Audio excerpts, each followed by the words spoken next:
with those. Really fit. Oh, and they're quick adjustable too. Yeah, the black ones you gotta have Allen wrenches Allen wrench. and yeah, it's. I mean, not impossible, but it's an. Once extra these are step. set, the way I'm gonna set it is they should stay that way. You guys all gather around with a stool. Doing all right, Jake? Let's do it.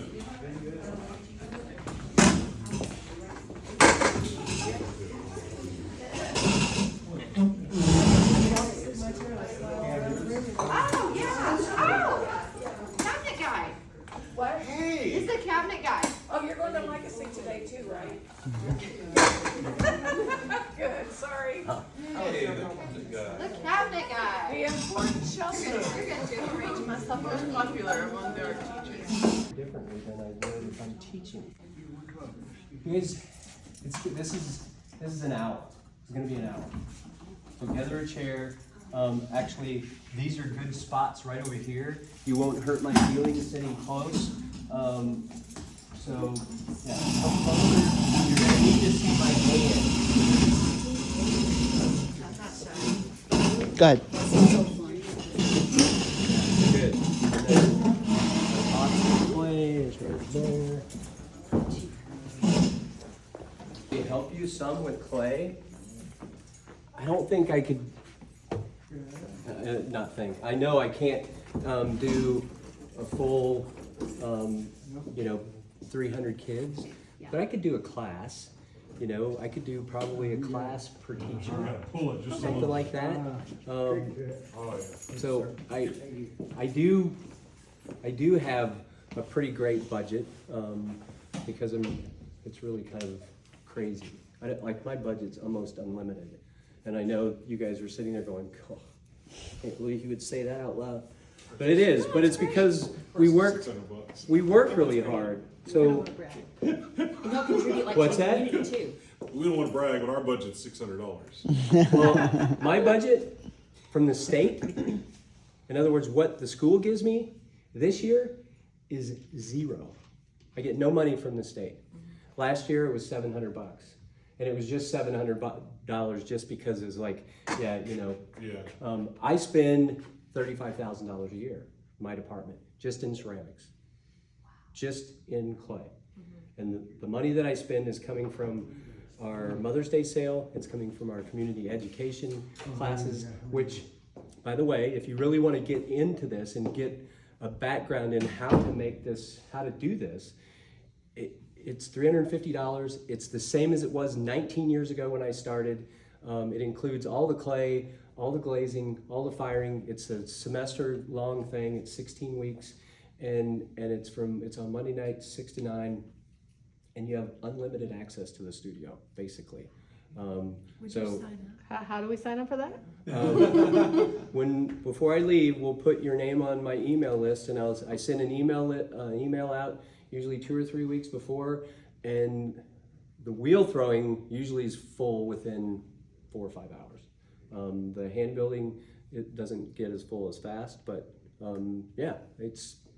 it is. I think it's the best deal in town. A typical class that's most classes are 8 weeks. Most classes you pay for the cubic inch for firing. Most classes, community center classes, you get a bag of clay. You can use as much clay as you want. I want you to use the more clay you use, the more stuff we fire, the more feedback my students get. Not to mention that it's just this is a community, right? We're all artists. So anyway, and I won't raise the prices as long as I'm there because I don't need to. It means that my budget is so robust that I'm gonna puff my chest up. Martha Fain also endowed my professorship, so that's another $25,000 a year that I just get to spend on my students. So I'm taking my students on an installation I'm installing up at Fort Hays University in November. And I'll take 6 students with me, and we will eat really well, and we'll stay in a nice hotel, and but that's just because I can. So anyway, if you want to take the class, it would be amazing.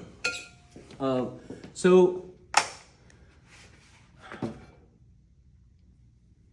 throwing on the wheel. This is a little bit high, but this stool needs to be close to the same height as the the wheel head. So let me make this a little lower. I typically use it with two of them angled so that I am leaning into the thing like that. But for some people that becomes uncomfortable. Before I forget, let me just throw a couple of just tidbits out that might help you with some things. Does anybody know what this is? Score? Scoring. It's a scoring tool, but it wasn't originally. It's a paintbrush cleaner made by Purdy. You can buy them at the paint store for like $4 or $5.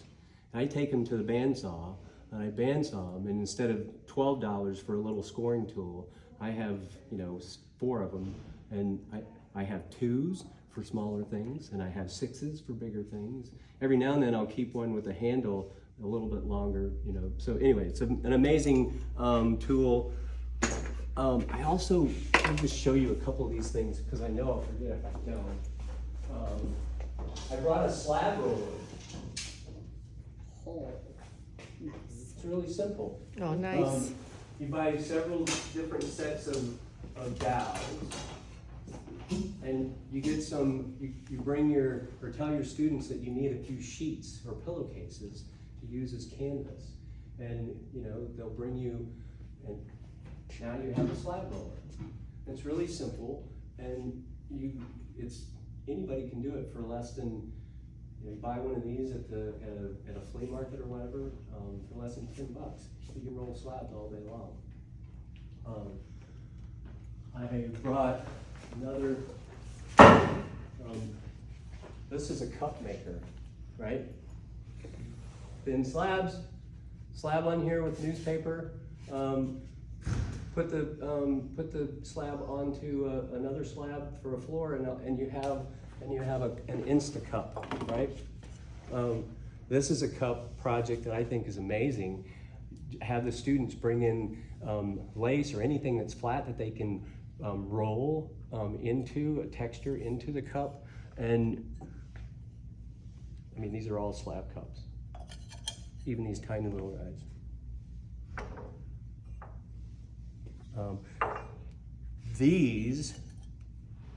The only one that was made like that with one of those tubes is this one, but the others were just set onto a slab. Anytime you have a student building on a table, like hand building, you want to have them use a banding wheel. Well, these are expensive. These are $140. That's crazy. I don't even buy them, and I have a lot of money. This is what I buy. Put this on the bottom of a board. Everybody will be clamoring for these. The local cabinet makers, right? They drill holes through cabinets, put sinks in and stuff. But yeah, put that on there, and you have a banding wheel. These wheels here, there's a little metal one somewhere. They're not very expensive, so I bought some of those. It's a little round disc, yeah, right there. These are like $4 or $5. No, probably a little more, $6. But they work really well. And with the wear board, so I think those are a few little hacks I wanted to make sure that I shared. But let's go back to throwing on the wheel.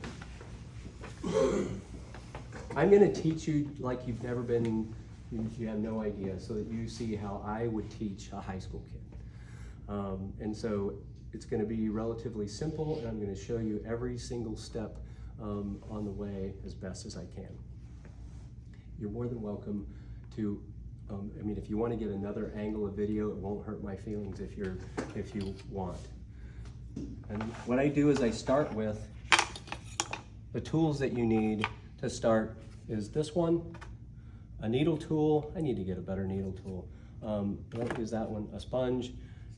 Can you see if there's another needle tool? Somebody,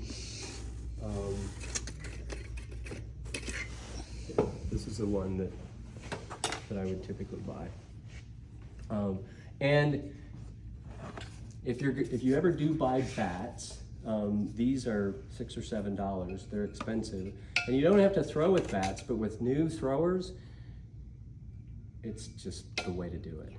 Because the last thing you want is for some kid to throw his masterpiece and then have to take it off the wheel and destroy it, right?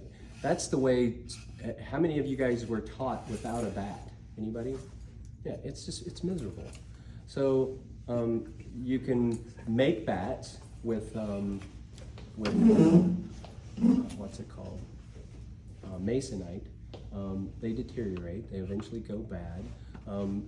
In the long run, buying 100 of these, you're way ahead of the game.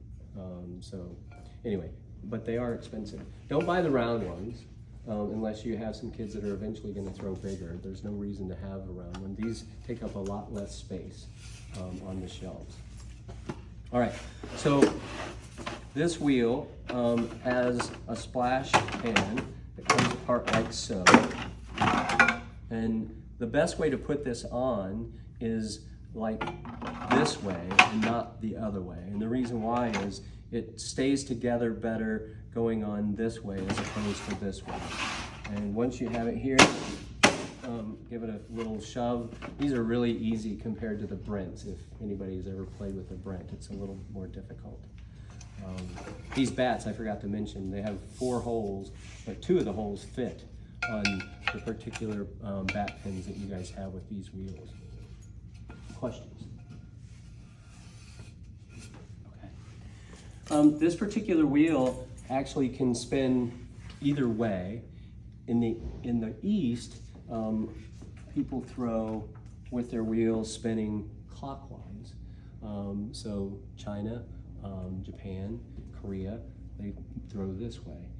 In the West, we throw with the wheels spinning counterclockwise.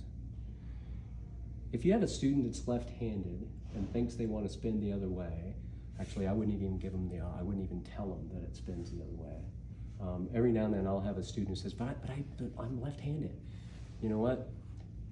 Teaching all the students the same way gives them all someone to look at, to emulate, right? Mm-hmm. So if you have one kid who's left-handed, who's trying to throw with the wheel spinning the other way, and they're here and next door, it just doesn't work out. So the best thing to do is just this is the way the wheel spins, period. It has cruise control. That's cool. It's really important that it has cruise control. And for the first 20, 30 times a kid gets on a wheel, I would tell them it has cruise control for a reason, so that you're not doing this and making the wheel spin faster and slower. So you want the wheel to spin at a constant speed. This pedal needs to be used a little bit. And you take your foot off and you're done until you go to the next step that needs it slower or faster, okay? So there's a wire tool right there. Why do left-handed people think it needs to go the other way? Because they're Because I'm typically, left-handed, maybe that's why I'm not good at this. yeah, you know what? I can teach you in an hour and you'll be good at it. How's that for braggart? Because they couldn't at Cal State Long Beach, OU, or Cameron. Yeah. But you probably are much better. No, you know what? I'm just not very. I'm gonna tell you this out loud. I change the way I teach every semester. I pay attention to, and I do this because I was taught by somebody who was about 6'2", weighed probably 240, and this is how he centered. And that's how we were told to center. Well, that doesn't work for, I have a young woman in my class now, her name's Hope. She might weigh 96 pounds. It's not gonna happen. And so I learned early that the way to teach people is to pay attention to, I mean, it doesn't matter what it is they're doing.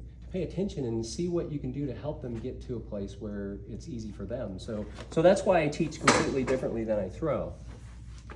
So the reason why is because most people teach people to center a certain way, and you want the clay coming into your hand, and if it's going the other way, then it doesn't work out. And so if you put your hand on the wrong side, and I'll show you here in a second, it will just rip the clay off. So anyway, what I tell students to begin with is you want to sit down with 10 balls of clay, and 10 balls of clay that are the size of their fist. And I tell them not to get any air in there because it makes a bubble and it makes it hard to throw. So this is a little bit big, but it'll work. Make sure that they cover the clay with a piece of plastic. And so, I mean, here's another thing. At one point in the room next to the wheels, you're gonna need a barrel of plastic, right? Anything from trash bags to stuff that you can get at the dry cleaners. Earlier, I was telling Chris about recycling clay. I'm gonna kind of go all over the place here, because I don't want to forget this. Recycling clay, that needs to be a thing, right? You need to figure out a way to do it. And I have several ways to help you. But the biggest thing is let's say clay dries out, like what has happened at Old High, that he has boxes of clay that's dry. Well, it's dry because the clay bags, the bags that the clay are in are clear, and clear plastic is porous. And so the moisture just comes right out over time, right? Part of it's because the clay or the clear plastic bags are cheaper. I tried to get Brockers, my friend, to use dark plastic just to see if I can't afford it. But the other reason why, I think, is it dries out and you have to buy new, but you don't. If you take that clay, if Chris takes that clay out of the box and gets a 5-gallon bucket, fills it full of water, and puts that bag of clay that's the top is tied, the water will go right back in the bag just like it came out. And so anywhere, depending on the type of clay, 2 to 5, 6 hours later, it's going to have water in it like you want. You have to pay attention to it. The clay that you have is probably talc based, and so depending on what the formula is, it's either going to get wet really fast or really slow. But you'll just have to kind of play it by ear. Cool. So, questions? Oops. Class, make sure that you put this on really well and wiggle it, because the last thing you want is for it to be like that with clay on it, and the next thing you know, it's landing in Iris's lap, right? You don't want that to happen. All right, so wheel stopped. If you're gonna put any water on this at all, it's a drop, and you can just throw this on here, but the way that I like to teach people is to use your arm as a hinge so that you get it close to the center, and to throw it pretty strongly onto the center and see where it is, and it's really close. If I would have thrown it and it was off here, I would tell them you need to make sure that you kind of push it into the center a little bit before you start, because it just makes it easier. At this point, we're gonna make the wheel spin that's full speed. Don't need it going full speed. We want it going about 3/4 speed. I'll just wheel this. It's really stiff. So 3/4 speed, about there. We're gonna have this hand for water and this hand for centering. I am sitting, the stool is as close to the wheel as possible. I'm pretty short. Some of you guys are a little taller than me, so you might sit with it a little bit further back, but for most of us, this is how close you sit. I have students who refuse to do this until they finally do, and then it's like, oh, I get it, right? I had a student last week who just wouldn't, Steve, I can't get any closer. So anyway, you want to measure the distance between the clay and that bone right there, or a place where you can center and stop the clay from doing this. If you're here, the clay's going to do that all day long, and you'll be here 10 minutes later. But if you're sitting closer and it can't move, it has to go into the center, because I weigh 142 pounds, right? This only weighs like 1.5 pounds. So, I haven't used my right hand at all to touch the clay, just my left. Measuring the distance, thumb is going over the top, and I'm pushing away. You guys can see over there that it's not centered, right? It's actually over there. If I let go too fast, that's what happens. So the key here is to let go nice and slow. These bats are worn out. You hear the clickety clacking. A lot of people think it's a bad thing. I actually think it's a good thing. And the reason why is I can tell students, if you're not clickety clacking, you're not pushing hard enough. Okay? So it's a sound thing. They know they're pushing hard enough if it's making a noise. Okay? And it doesn't hurt that it's clicking and clacking. So this is relatively, it's centered as, it doesn't need to be centered any more than that. It's a little bit off, and this is not. So if you put your finger on it and it's wiggling, it's not centered. So you need to do it, you need to center a little bit more. Measure the distance. Being a potter is a lot about having poor posture, right? So most potters don't have good posture when they're sitting at the wheel. Some do, and some throw standing up. You can buy extenders, like let's say that you have a student who, I can buy extenders, maybe you guys can't, sorry. I actually have some, if you have someone that's like this, someone that has a bad back. This is much easier, right? For you guys, if you ever want to throw standing up, having the extenders or putting a cinder block under will allow you to stand up so that you're not hunched over if your back isn't such that it hurts. All right, I haven't touched the clay at all with this hand yet, okay? I contend for the most part you don't necessarily need to. If the clay is just is brand new and it's just out of the bag and it is gonna do what it's done.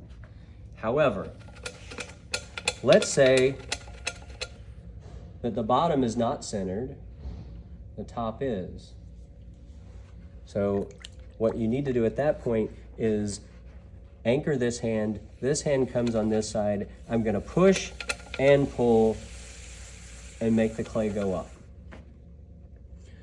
The reason why this helps is because it means that I'm centering less clay, essentially, you know, that there's less clay attached to the bat, so it's easier.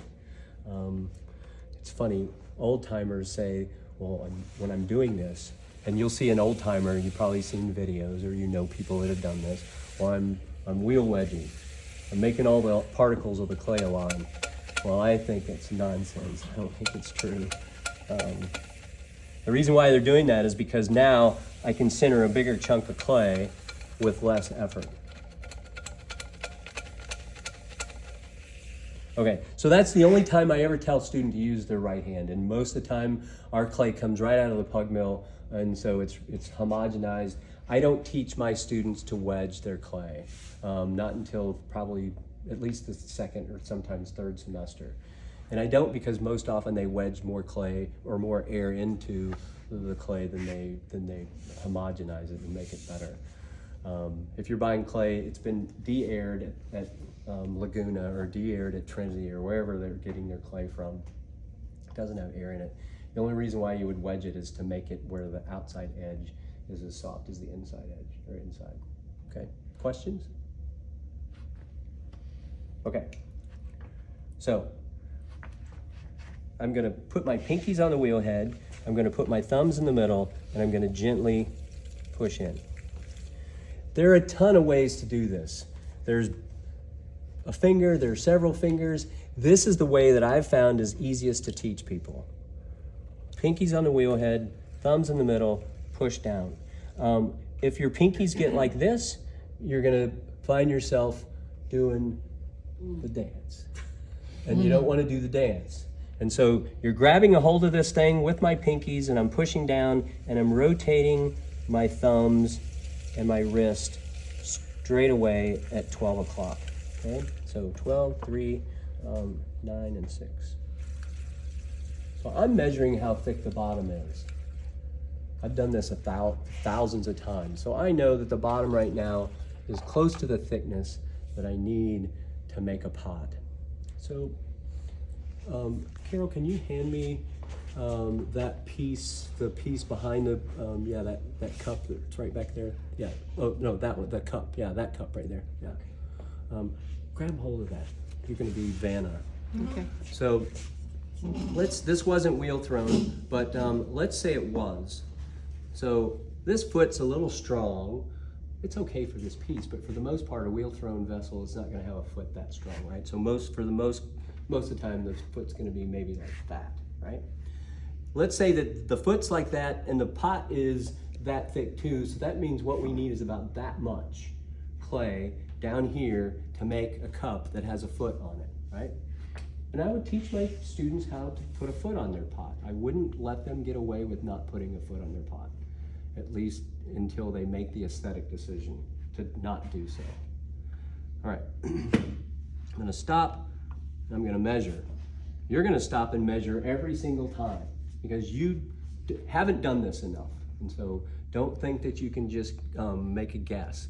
Because the last thing that you wanna do is have that pot completely finished, it's dry, it's ready to trim, and you trim a hole right through the bottom of it because you made it too thin. So right now, half of that is going to go to the cup and half to the foot. It's maybe still a little bit too much clay. So I'm going to make it go down just a hair more. Okay, you can set that down. Thank you. How wet are you keeping that clay when it's spinning? Great question. So for the most part, you want it shiny. Most of the time, you want it shiny. All right? Is it puddled up on the inside now? It is. And I'm gonna show you, we're gonna talk a little bit about that in a second. We don't wanna leave Lake Erie in there for too long, right? We don't want that water setting in there, and we're gonna take it out here in just a second.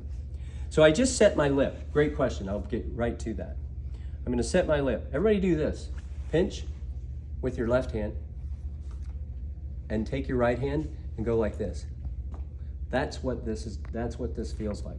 And I go through this and about 10 times through the course of this hour, just so that they are thinking about that.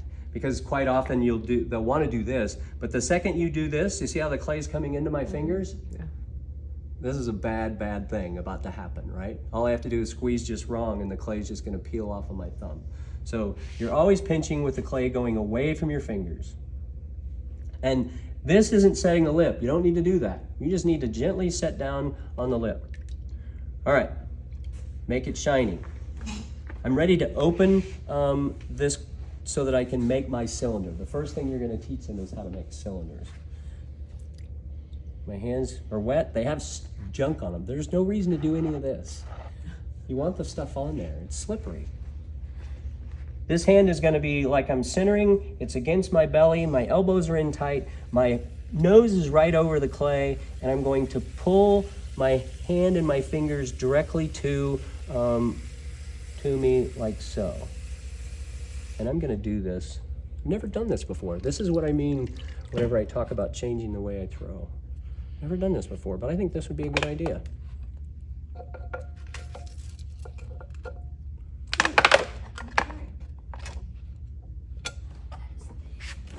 What I'm doing, I'm going to show you and then I'll turn over and show you, is I have my hand like this, I'm curling my fingers and I'm going to pull up, okay? My hand's like this, I'm curling my fingers and I'm going to pull up and pull against that pot. So I'm going to make the whole thing the same thickness by doing that, okay? Everybody with me? All right.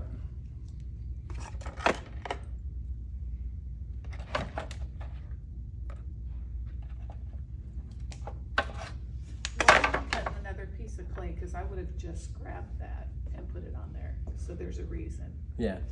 So once clay, you've made a boo-boo, you never reuse that clay again. That clay has to go through either a reclaim process, it can't be just thrown back on the wheel, okay? Okay. Because it's not evenly wet anymore, it's gonna have, especially if you've gone up and you've smashed it back down, it's gonna have air in it, it's just not usable. And you'll have students who try it, they don't wanna get up and get another hunk of clay. You'll also have students who do this.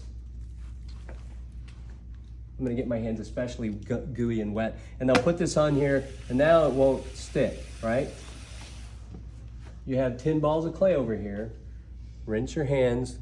There's a towel over there. Dry your hands. Grab the dry ball of clay, put it on here, and it's not gonna do this, okay? There are going to be times, however, when you guys are pushing and you push so hard that you push it off. And so I'm going to show you how to fix that too. So I'm going to push down and seal the edge. And at one point in time, I'll get it to stick back to the wheel head or to the back. Because it is going to happen. And the last thing you want them to do once they push it off is to throw it over here, right?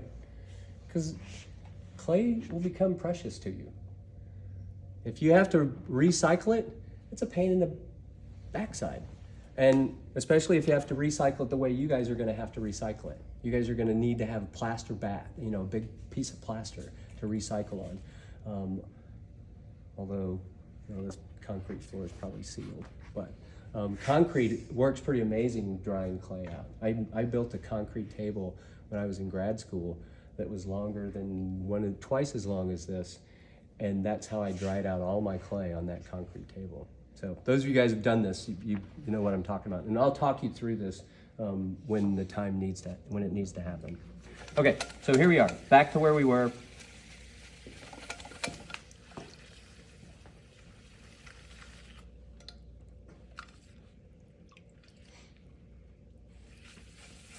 Measure, always measure, every single time. Curling my fingers. As I'm curling my fingers and bringing them back, I'm also making sure that I don't go up or down. I'm bringing them straight back and coming up and setting my lip. Now, I don't have Lake Erie in there too badly, but I'm going to do this. I'm going to stick my sponge in there and push down and make sure that bottom is compressed a little bit, but also looks good, looks nice. It's a little bit out of center right now. If we start making pulls with it a little bit out of center, it's not going to be pretty. So let's just make it a lot out of center so you can see what I'm about to do. I'm going to go back to where I was a minute ago. Let me put some water on here. Centering hand is here. I'm going to curl this hand over the top, and I can put it back into center as long as I let go slow. If I let go too fast, that happens. If I let go slow, I can get it to be centered. Okay, questions? When are you gonna make a foot? What's that? A foot for the pot?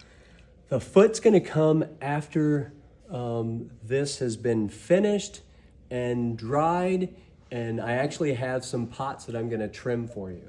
Okay. So I'm going to show you that process too. Okay, there are a lot of ways to put water on a pot. This is the way most new people do, right? Well, you're going to end up with so much water in here, it's going to be a pain. So what you want to do to put water is you want to strategically place your fingers here and run the water down your fingers and run the water down your fingers. So now the pot's evenly wet, and I just use like a tablespoon of water. Okay? I'm ready to make my first pull. And what that means is I'm going to slow the wheel down. Come on, Bessie, you can do it. To something in here. So this is probably close to a fourth, a fifth of full speed. You don't want it going much faster than this unless you're making bowls, right? Because the centrifugal force is going to make it go like that. So, I mean, even then you don't want to do that. All right, so what I'm going to do is I'm back as close as I can get. My nose is over the wheel. My thumbs are together. I made this little butterfly thing. I'm going to gently push in. You guys see how I've covered up my finger a little bit? Are you pushing in from just the outside or both? Just the outside. And now I'm going to gently push out. All right? So I've pushed in and gently pushed out. Now my fingers, right now, the clay here is this thick, right? But by doing what I just did, now the clay right down here is this thick. It's thinner, right? My right hand is below my left hand, and that's okay. My right hand and my left hand, however, have to remain adjacent to each other like this. The second they get like that, you're in trouble, okay? So they have to stay like this, and that's why it's important that you look straight down the pot like this. So I can see that that's where my hands are. What I'm gonna do now with my arms in really tight is I'm gonna look like T-Rex, right? And I'm going to, it's a little dry down here, put a little water on here. I'm going to pull, this bat's really a little bit too loose. Straight up, and pull all the way off and let go slow. So I took the clay from there and made it there. I didn't change the width of my fingers at all, okay? Quite often what happens when people are new at this is they'll start here and watch my fingers, they'll start here and they'll start pulling up, and the next thing you know, the top is there. And you don't want to do that for a whole lot of reasons. All right, I have some water in here. I'm gonna get that water out. I'm gonna do the unthinkable, put a little water back, and I'm gonna do that again. I'm gonna push out. Actually, I've pushed in enough here. I'm just gonna push out a bit. You guys see the lump of clay that's coming up with my finger? Yeah. As long as that lump of clay is there, I'm making it taller and I'm doing all the good. The second this happens, means you let go and nothing's gonna happen. And you'll have a kid who's afraid, or no, you guys will be afraid. I'm supposed to be teaching a kid, right? And they don't want to wreck it because they've wrecked 6 in a row, and they'll do this, and they'll do this, and they'll do this, and they'll do this, and then nothing will happen. And the next thing you know, the hour's gone, and they haven't done anything, okay? You would rather, you want them to push so hard that every now and then it breaks. Because if they do that, then you know that they're pushing hard enough, right? And what I tell my students, actually I tell them the most important thing other than letting go slow and touching the clay slow is clay is not precious. Clay is just mud. It's not precious until your mom has it on her shelf, or it's not precious until someone has paid you for it, okay? So it's just clay. The lessons that you learn early are going to help you more than anything else. So break a bunch to begin with and you'll be better at the end. So, all right, I'm gonna show you what that really looks like.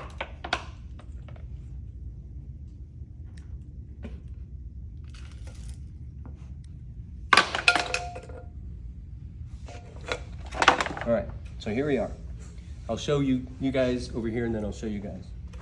So what I did is I pushed in a little bit, I pushed out a little bit, and then I took that clay and brought it up like that, keeping it the same thickness as much as I can all the way up. I would never make a pull on this side, but I'm gonna show you the principle. So pushed in, pushed out, and brought that up, trying to keep it the same thickness all the way to the top. Okay? That's what the physics, or what's really physically You always pull on the happening. right side. You're always Because pulling it's on the going right right side. away from your fingers? Yeah, Not into so, them? you know what? It's a great question. Let me put another chunk of clay on here. And do you guys need to take a break? I just need to get up. Okay. Sorry. No, that's okay. Whenever you guys need to take a break, let me know, and we can do that. So, I would have a ball here, right? But I don't, so I'm just gonna do this.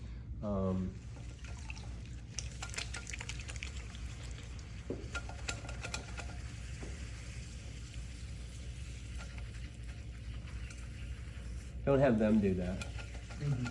I would rather not have to clean up as much mess.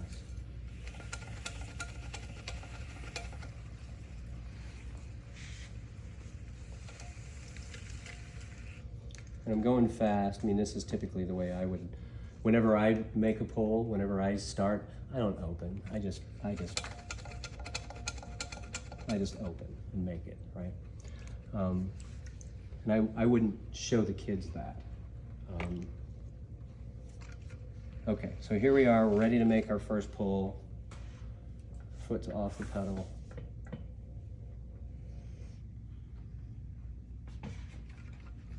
Making a difference in the thickness. Pushing in some, pushing out some. Pulling straight toward my nose. Why did you slow it down? Because if it's spinning really fast when you do this, it'll send the clay out like that. And that's a fairly common thing. Then the next thing you know, the clay's like this.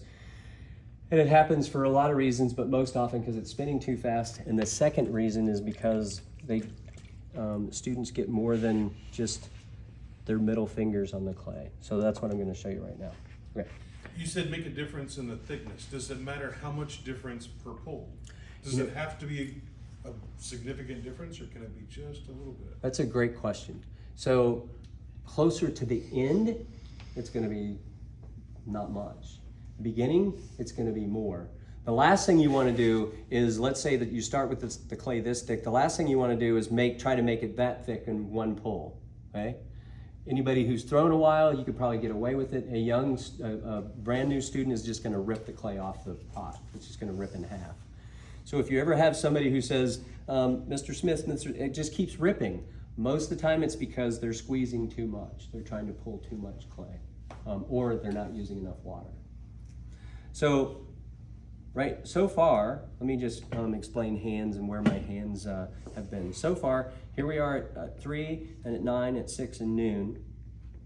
Centering my hands were here, opening my hands were here. This is really the only time that you're touching the clay between 3 o'clock and 9 o'clock, 6 o'clock and 9 o'clock. Is centering and opening. Okay. Everything else is done between 3 and 6. And you'll have, every now and then you'll have a student who insists on getting over here at 1:45, and this is usually a mistake, okay? Sometimes it's not though.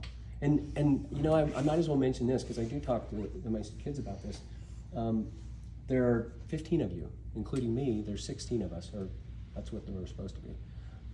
At the end of a month, if you guys were starting right now today, learning how to throw, there's going to be 16 different ways to do what I'm doing. You guys are going to find something that's comfortable, that works, and when you do, use it. And when you tell your students this, you tell your students this. There might be little nuances that I say, no, you can't do that, and this is one of them. When I'm touching the clay, when I'm making pulls, the only thing that should touch the clay is my fingertips, or my middle fingers. And you can't say this. The last thing you want to do is you don't want to flip your teacher off, right? Because I have students who want to do this, and it's like, no, get those fingers back there and help, okay?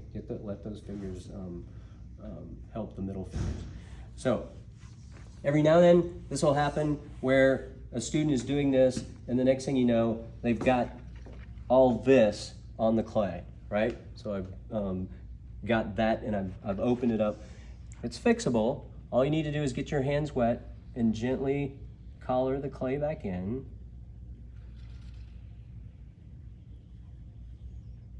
And set your lip. Everybody set your lip once. Okay? Good questions. All right, ready to make another pull. And I'm gonna dry my hands so you can see exactly what's happening. Push in a little bit, push out a little bit, and pull straight toward my nose.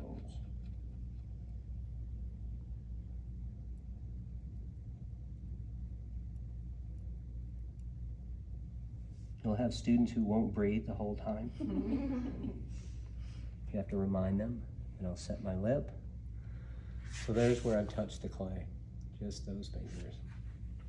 So you can tell when you pull the fingers out where they're touching it, because it'll be right there. And ask them, show me your hands. You know, I don't want you to wipe them off. Show me your fingers. And they'll want to do this, especially if it's wobbling.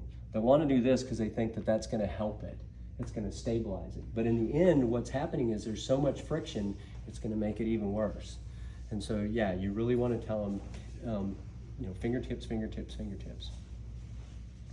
All right, I think I probably have one more pull. The dreaded needle tool is also the most helpful tool in your tool bag. And I call it the dreaded needle tool because my students know I poke holes in all their pots because this is how I can tell how thick it is, and this is how I want them to be able to tell how thick it is. So right now, this pot is that thick. Mm-hmm.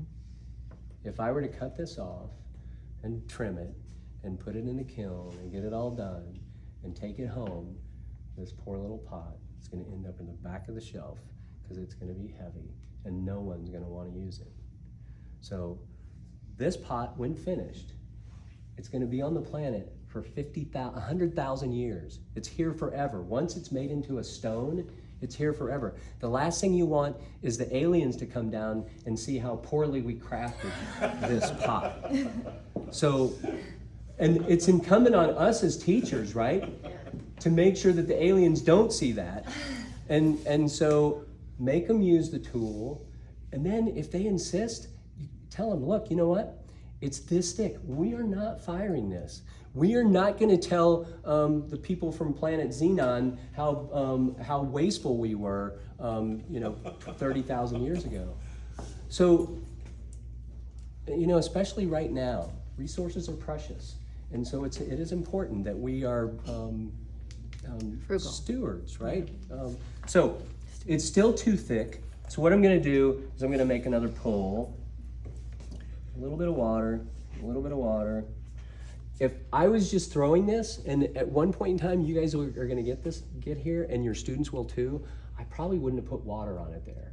And the reason why is, as long as the clay is evenly wet, and I can pull it up, and it's not going to be more dry in one place, my fingers are going to slip through it just fine. Okay? So here we go. Take my foot off the pedal, push in just a hair, push out just a hair, and come up.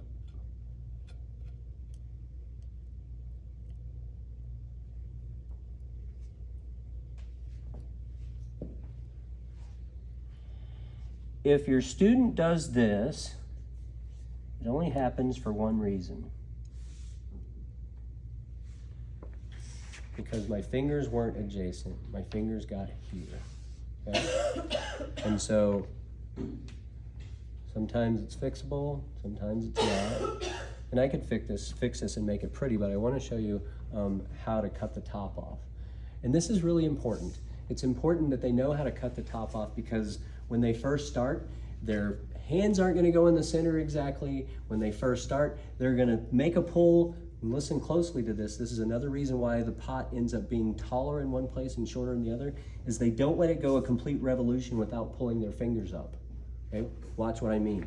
It's going a complete revolution, complete revolution, complete revolution, complete revolution. If you go too fast, if it looks like a screw, it means several things. There's going to be thicker places and thinner places. And part of the pot is going to be taller than the other part. Okay? So we're going to use a needle tool to fix that. What I'm going to do is I'm going to be back in my bad posture. My elbows are in tight. Let me do this first.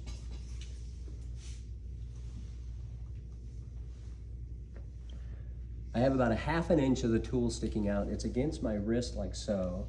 I'm pointing it away from me, or tangent to the pot, and then in a little bit. Okay? So tangent, in a hair. This finger is the catcher. It won't poke me, it doesn't hurt, but you are going to touch it to this finger. Okay? So I'm gently pushing in, and when it touches that finger and has made a complete revolution, I'm going to lift up. Okay? I'll show you that again. This hand is always touching this thumb. In fact, most of the time your hands are touching some way or another.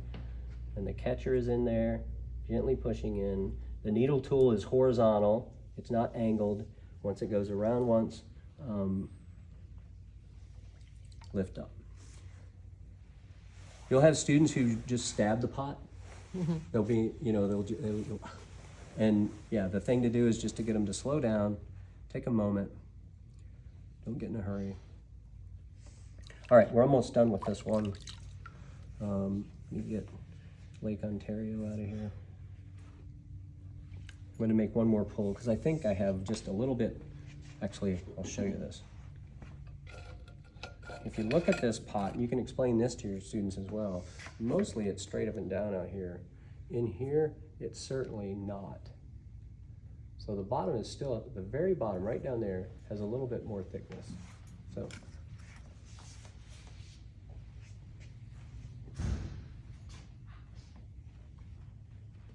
Okay. So, I could measure too. It's there. This time, since I'm making a cylinder, I'm gonna curl my fingers, instead of my fingers being here, I'm gonna curl my inside finger in a little bit. And by doing that, I'm gonna actually be able to push the floor of that pot out as much as I need to. Come on.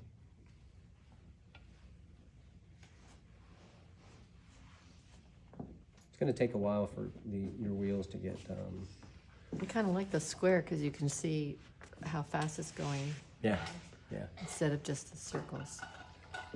So I'm gonna push out and pull up. You can still see that lump. Here in a second, that lump's gonna go away. When the lump goes away, you know that that's the thickness that your fingers are, right? Mm-hmm. Clean up the bottom. I think there's just a hair more down there.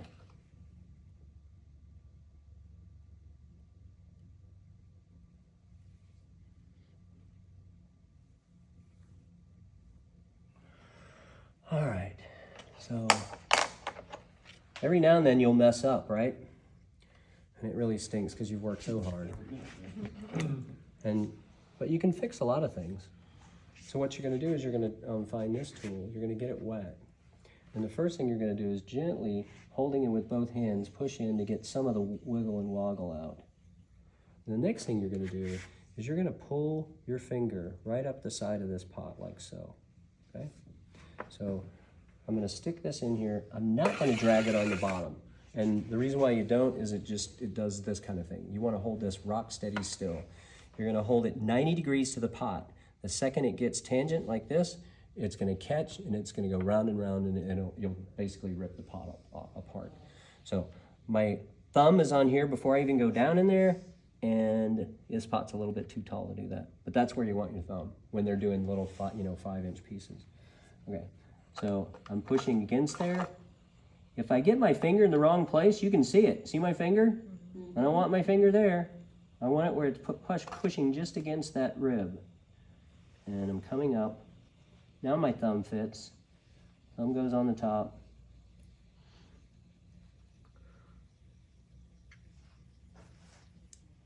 When I do this, this is the lightest of touches. Hold out your hand. That's how light. Pass it on. It's really very gentle.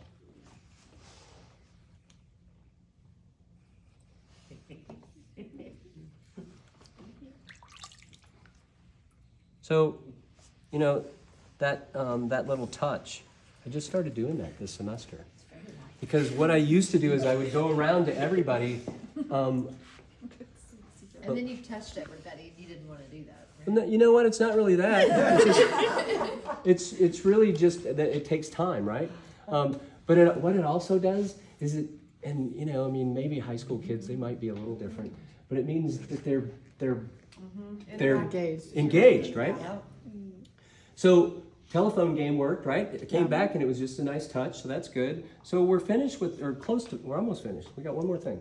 Almost forgot. Sitting close, I'm gonna hold this tool with two hands.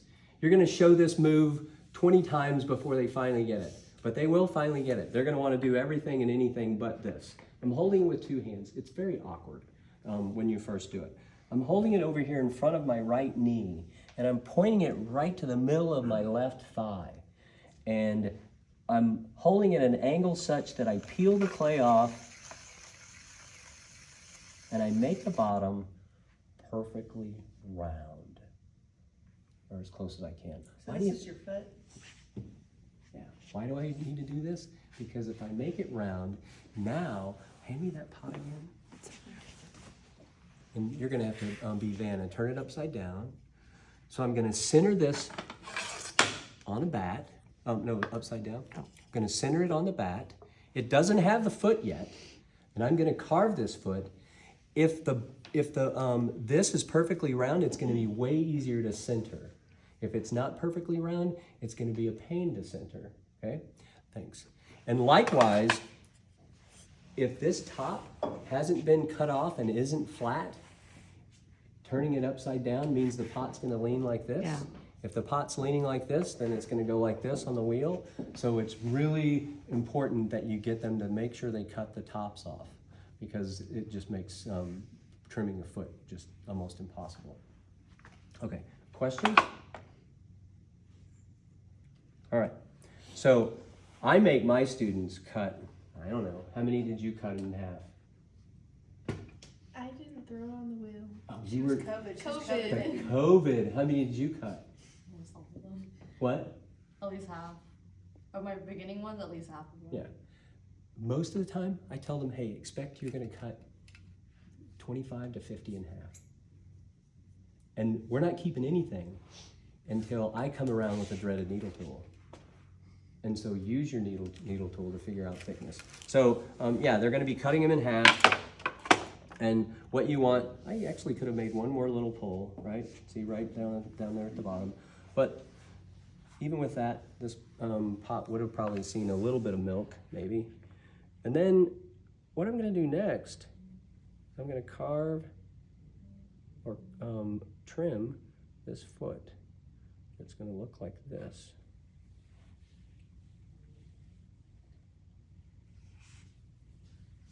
Okay, so that's what the foot will look like.